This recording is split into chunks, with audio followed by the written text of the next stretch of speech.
career executives, CES eligible, co-workers in government, CESB officials and personnel, ladies and gentlemen, magandang agham po sa ating lahat. Allow me to thank CESB and Executive Director Maria Marcy Ballesteros for giving me the opportunity to present the Philippine Roadmap to Industry 4.0, Issues, Trends, and Initiatives. Ano kaya ang hinahalo ni ate sa malaking kawali? Yan po ay bagoong. Ganito ang pinagmulan ng microenterprise ni Mrs. Amanda Battad ng Bataan. In the next 18 seconds, I will show you the assistance extended by DOST Region 3 to Amanda's Marine Products in 2013. DOST Faucet Act, nagbigay po sila ng cooking tub na meron pong capacity naman po na 200 kilos. So, using po yung giant kettle, malaking tulong po yun sa production po namin. Mas madali yung hulog niya lang po doon, tapos next year na po siya automatically po. This is an example of automation that was done by hand into something efficiently done by a machine in a bigger scale. Amanda's Marine Products is available at Chowking, Goldilocks, Mang Inasal, Kabalen, and other restaurants and groceries today. According to Wikipedia, a cyber physical system, or CPS, is a computer system in which a mechanism is controlled or monitored by computer-based algorithms. The picture on the left is in the lab, and the picture on the right is Dr. Dilo Bugtay demonstrating the Agapay to Secretary de la Peña during the National Science and Technology Week 2019.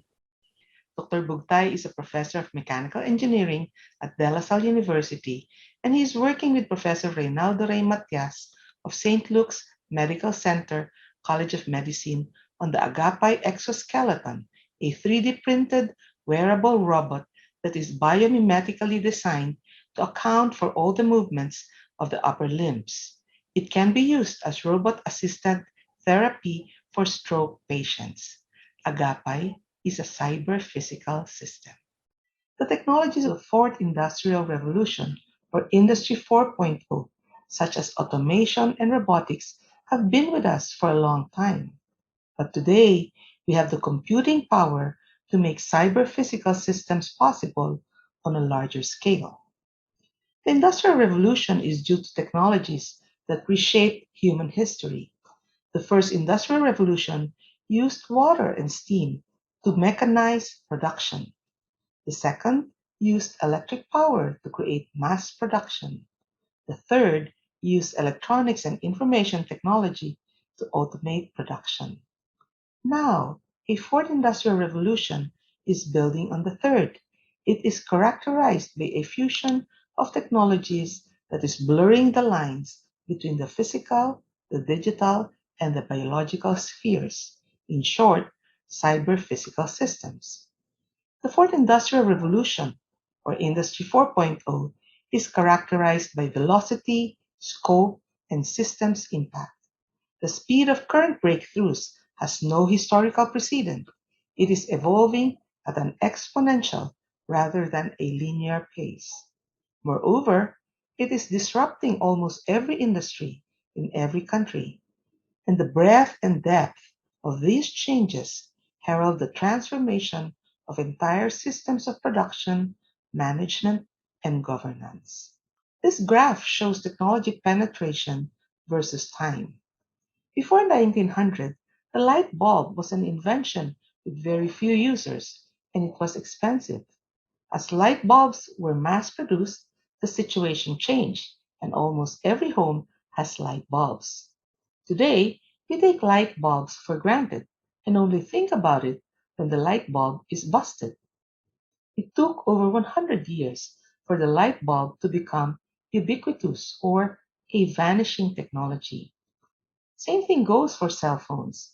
Before, we were happy to call and text using our cell phones.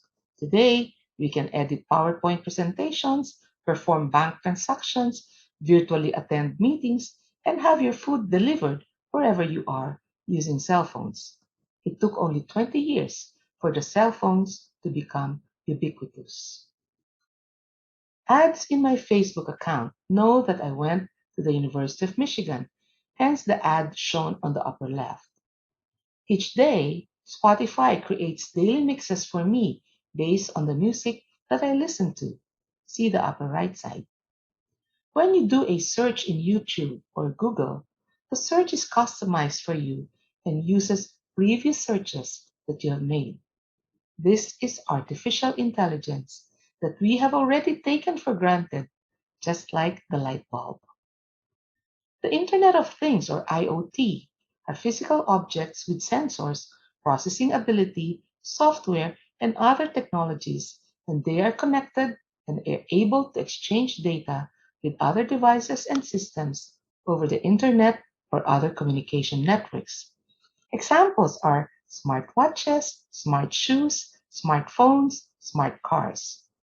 With all this information churned by many devices, we now have big data that can be mined for information. For example, if patients in a hospital all wear smartwatches, a nurse can monitor their physical activity, find each one of them, and determine who has elevated blood pressure, and so on. The figure shows the challenges in the development of Industry 4.0 in our country, expressed according to the specific phase in research and development where they are observed and according to their nature, which is in terms of resource and infrastructure, policy, ecosystem, and culture. As we go from ideation to prototyping to niche production to mass production, we encounter the following challenges. For resources and infrastructure, inadequate prototyping equipment for certain types of manufacturing, such as electronics and semiconductors, may slow down the innovation process. For policy, technology development requires a credible intellectual property policy. The complicated compliance process and numerous negotiations among researchers, industry, and government may lead to discouragement and cause hindrance for innovation. For the ecosystem, weak linkages among industry, academia, and government agencies make collaboration difficult. The innovation ecosystem needs to have a system that is supportive, cooperative, and reliable for developmental needs. We also have culture mismatch. The difference in cultures of the industry, academia, and government makes it difficult for all parties to compromise and seek common ground. For the Philippines, the problems and issues in Industry 4.0 are as follows. Education and training for key technologies is lacking. The information technology infrastructure, both public and private, are poor. We are slow in responding to change. While the pandemic offers an opportunity to go digital all the way, many government agencies still require hard copies and originals. The way we behave is reflected in the artificial intelligence that we create, and some scientists noticed gender bias in artificial intelligence systems. The bottom line is this: if we miss out on Industry 4.0, it may contribute to increase in poverty and hunger and to the widening of income and social inequality. Our task at DOST is to provide central direction and leadership of national S&T efforts. We ensure that science and technology results are geared and utilized in areas of maximum economic and social benefits for the people.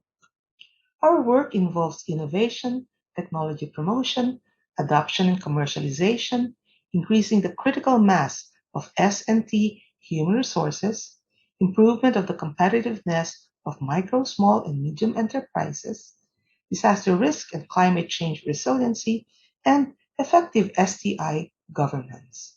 We have 18 agencies, 16 regional offices, and 80 provincial S&T centers. In the next slides, I will show how DOST has been preparing for Industry 4.0. From 2011 to 2020, we have provided significant support to the industry sector through the Department of Science and Technology and the Philippine Council for Industry, Energy, and Emerging Technology Research and Development's grants in aid programs. From the 21 sectors that we support, space technology received the biggest funding at over 5 billion pesos, followed by food and disaster mitigation. For Industry 4.0, the UST established facilities for innovation, such as the Advanced Manufacturing Center, or AMCEN, which is a collaborative research center that harnesses 3D printing capabilities in five key areas: aerospace and defense, pharmaceutical and healthcare, novel electronics, agriculture, and automotive. The Materials Development Group is creating new materials from indigenous resources for additive manufacturing for electronics, rapid tooling, biomedical application, and geo-artificial structures.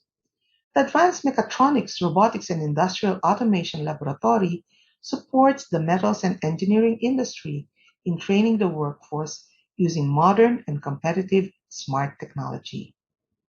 We have the Packaging Technology Division of DOST Industrial Technology Development Institute that develops transport packaging systems that reduce logistics losses by as much as 50%.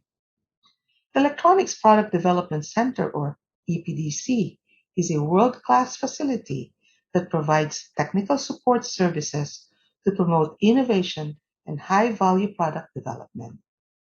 The Modular Multi-Industry Innovation Center, or MMIC, can be retrofitted with modular unit operation equipment to simulate manufacturing line needs of various sectoral industries, including food, dietary supplements, oral personal care, fuels, energy feeds, and fertilizers as secondary industries. ADMATEL, or the Advanced Material Testing Laboratory, was established for failure analysis and materials testing for semiconductor electronics, aviation, automotive, chemical, and other industries.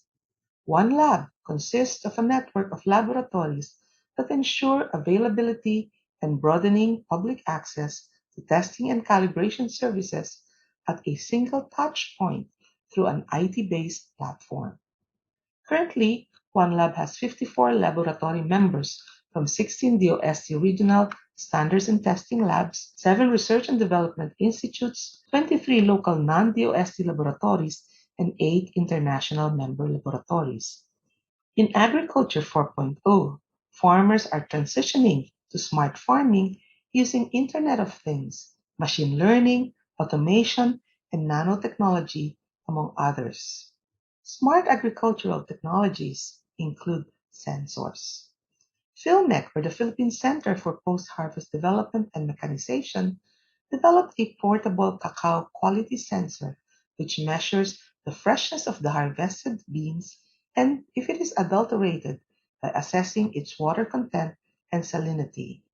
We are developing nanobiosensors that detect diseases in crops. In terms of increasing agricultural productivity, we supported the development of automated furrow irrigation system for sugarcane, automated hand tractor, and smarter greenhouse. There are also automated combined mechanical demusilager, fermenter dryer for cacao, and a programmable dehydrator for herbal materials, which improves the post-harvest processing. A balut vending machine is already available, which enables distribution of balut in non-traditional markets such as malls, hotels, airports, among others. Such programs helped us come up with the Smart Food Value Chain program, which ensures that local food self-sufficiency would thrive in the new normal. It includes the development of mobile modular food processing facility para pagka sumobra ang harvest, dadalhin lang yung mobile doon at pwede na pong mag-process at wala tayong itatapon na raw materials. Digital imaging for monitoring and evaluation, or DIME, uses space and geospatial technologies to provide data for the concerned government agencies. It can monitor irrigation projects, the National Greening Program, and road infrastructure from space. The USD created the niche centers in the regions for R&D, or NICER. to capacitate universities and hospitals in the regions to make significant improvement in regional research by integrating its developmental needs with existing R&D research capabilities and resources. Three examples of NICERs that use Industry 4.0 technologies are water management in Luzon, environmental informatics in Visayas, and bioinformatics for health in Mindanao. USC scholarships were producing 17 MS and PhD graduates in 2008, but since 2015, we have been producing 400 to 500 MS and PhD graduates per year in science and engineering. We need to hire them and retain them in the country to thrive in Industry 4.0. The UST also continuously engages Filipino experts, both local and abroad, through RD Lead of the Science for Change program and the Balik Scientist program. With the AI Pinas program, more than 143 trainers were trained in 37 higher education institutions from different regions on deep learning and machine learning. There are over 24,000 scholars under the Smarter Philippines through Data Analytics R&D Training and Adoption or SPARTA program. These interventions aim to accumulate a critical mass of researchers developing AI or artificial intelligence capabilities and solutions that are better and faster to enable the industry of data science and analytics and foster smart governance practices. We have the good governance through data science and decision support or GODDESS program.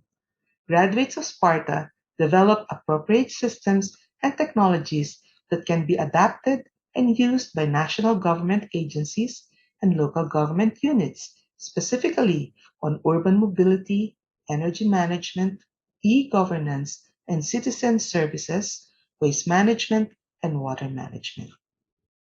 We have some ideas on artificial intelligence for government agencies. For example, artificial intelligence can detect fraudulent transactions to strengthen anti-money laundering regulations. Shown here are the various potential AI for government agencies. If you're interested, let us know. Here's the technology roadmap for artificial intelligence R&D. Similar roadmaps for quantum computing, cognitive computing, information technology, and others were crafted and will be reviewed next year for projection until 2030. Other research roadmaps related to Industry 4.0 may be found at the DOST PSHEARED website shown here. Let me show you some examples of what Industry 4.0 can do. AI for infrastructure, for disaster risk reduction, and for traffic control management, for marine environment, for agriculture, for health and COVID, for smart cities, for industry, and prescriptive maintenance. Based on the E-Commerce Act or RA 8792 of 2000, electronic signatures are legally recognized and electronic transactions are allowed in government.